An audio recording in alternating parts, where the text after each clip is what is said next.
Hey there. Happy Tuesday. Today's going to be an experiential talk that I'm about to have.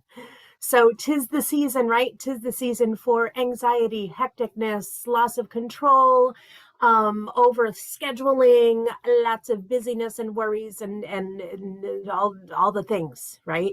All the relationships that trigger us, all the things that trigger us, the all the worries that come with this end of the year season.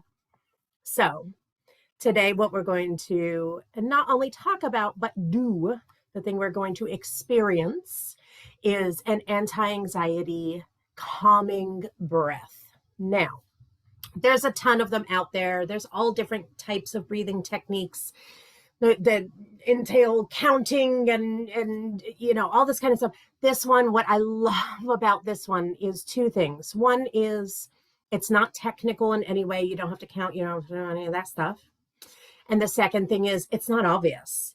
So you can do this at any time that you're feeling some tension, anytime you need a little mental break, anytime that you feel yourself edging on that comment or that action that you know you're not going to be proud of. If you go through with it, if you give in to the urge and say the thing or do the thing that you know you're not going to be proud of yourself, catching it with this breath is going to do something good. And even if you did, and then it's it's that oh shit moment, and then it's like, oh, it's too late to switch gears and I'm already in it and the ball is rolling. This is a way you could switch gears even in the midst of it. So not only is this breath unnoticeable, so you could do it at any time in the middle of a meeting, in the middle of anything without being noticed. There's no sounds or anything attached to it, where some breathing techniques have those.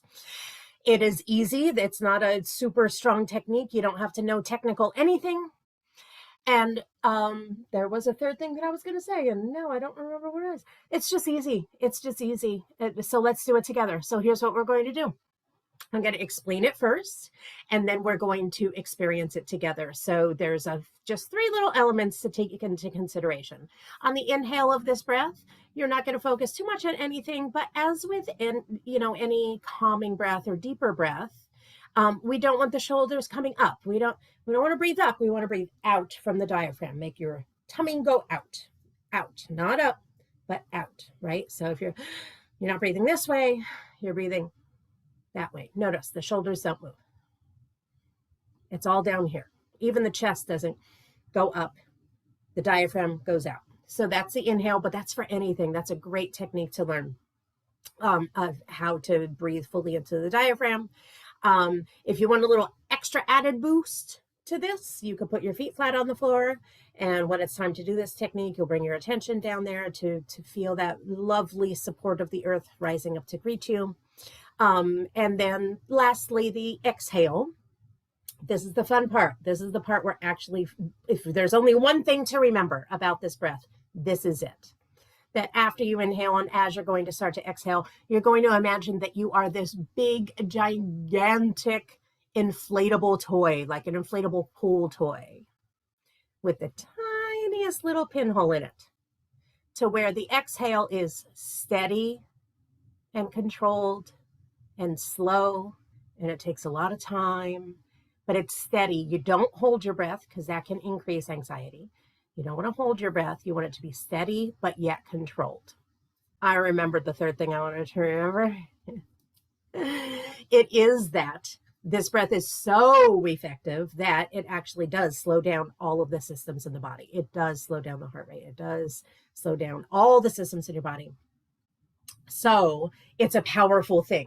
So that means really good stuff. And it also means be aware, you don't want to use this, all day, every day, right? But you do want to use it when it's needed and occasionally throughout the day to practice. So anyway, so here's the exercise. So remember when it's time to do so, you're going to take the inhale from the diaphragm out. You're going to shift the attention to the bottoms of your feet. And then when you exhale, you're going to exhale as slowly as possible while controlling that nice little ease. And then when you get to the bottom, you're not going to hold your breath. You're not going to do any of that. You're just going to take another inhale, and then you'll start the nice ease. And then you're going to inhale, and then you're going to start the nice ease. And you really only need to do 2 or 3 of these More, of course, will get you there even further, depending on how anxious you are. Sometimes one is enough.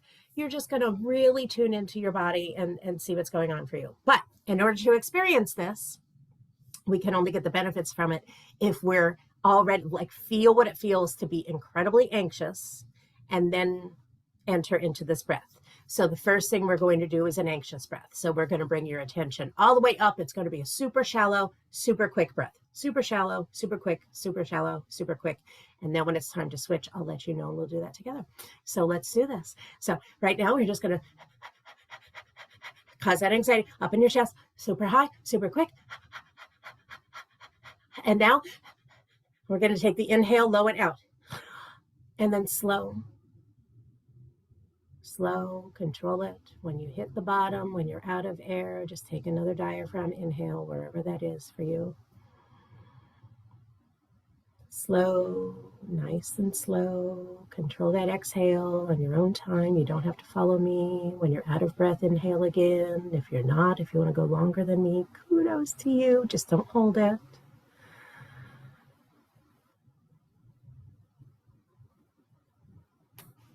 Notice you can't tell. You can't tell what I'm doing.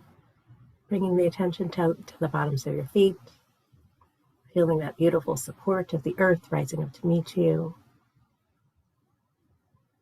And notice the difference in your body, your ability to think more clearly and wider.